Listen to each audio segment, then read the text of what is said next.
Bonjour et bienvenue dans ce tutoriel de la formation multimodale de FMC Digital. Dans cette vidéo, je vous propose d'aborder ensemble comment se connecter à un dossier via Power Query afin de combiner dans une seule table tous les fichiers qui se trouvent dedans. Cette technique est très utilisée, par exemple, pour combiner les livres budgétaires des différents départements de la société ou encore lorsque nous faisons l'extraction de nos données de vente à la fin de chaque mois. Il suffit de glisser à chaque fois le fichier dans un dossier bien spécifique et d'actualiser le rapport. Commençons tout d'abord par l'exploration de notre fichier vente relatif au mois de janvier de l'année 2019. Nous avons ici le type de document, facture, bon de commande, devis, etc. Le nom du client, le numéro de pièce, la date, l'article vendu, la quantité, le prix et ainsi de suite. Il est à noter toutefois que tous les fichiers doivent avoir la même structure avec les mêmes en-têtes de colonnes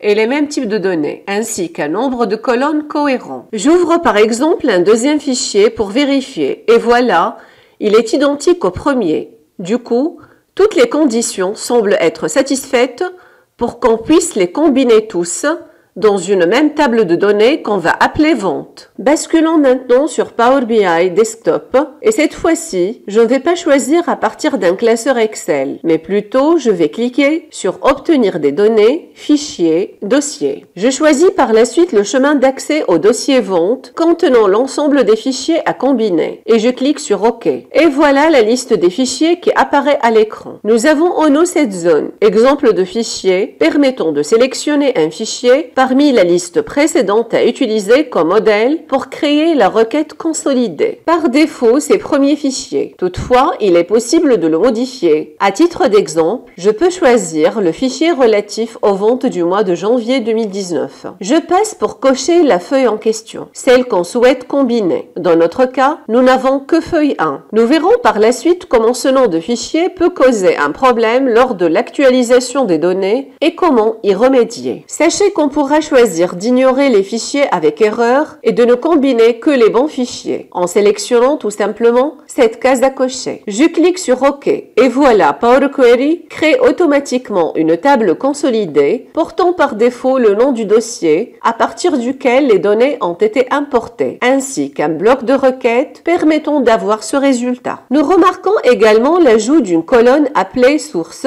permettant d'identifier l'origine de chaque ligne. Autrement dit, à partir de quel fichier a été récupéré. Si je clique dessus, puis je clique sur Charger plus, vous voyez bien qu'on a la liste des fichiers Excel que nous avons mis dans le dossier. Je vais fermer et appliquer les modifications et je vais insérer un nouveau fichier, Vente juillet 2019. Notez toutefois que le nom de la première feuille Excel a changé. Je passe au niveau de Power BI et je vais essayer d'actualiser le rapport. Cependant, une erreur est survenue. En effet, Power BI ne reconnaît pas la feuille à utiliser pour ce nouveau fichier. Du coup, je vais cliquer sur Transformer les données pour comprendre le fonctionnement de ce bloc de requête et effectuer quelques modifications afin de corriger l'erreur rencontrée. Tout d'abord, Power Query a créé une requête basée sur l'exemple de requête qui se présente sous forme de paramètres que nous verrons en détail lors de la formation. Nous avons également la fonction Transformer le fichier qui permet par la suite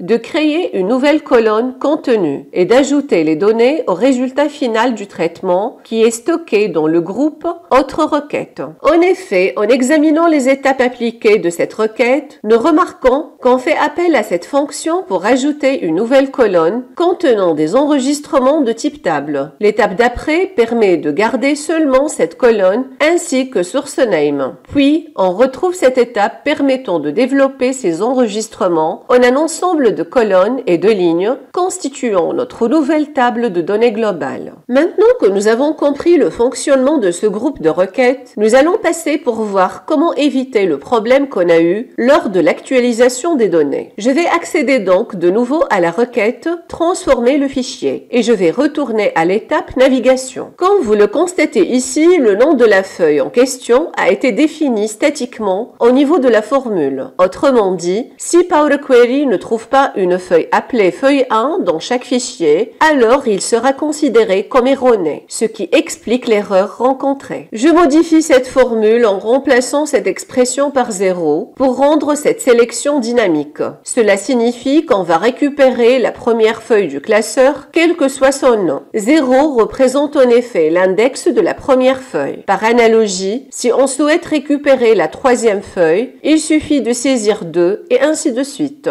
Vérifions le résultat obtenu en cliquant sur Fermer et appliquer les modifications. Et voilà, les données relatives au mois de juillet ont été bien prises en compte. Pour finir, j'espère que cet extrait vous sera utile et vous donnera envie de vous inscrire à l'une de nos prochaines formations.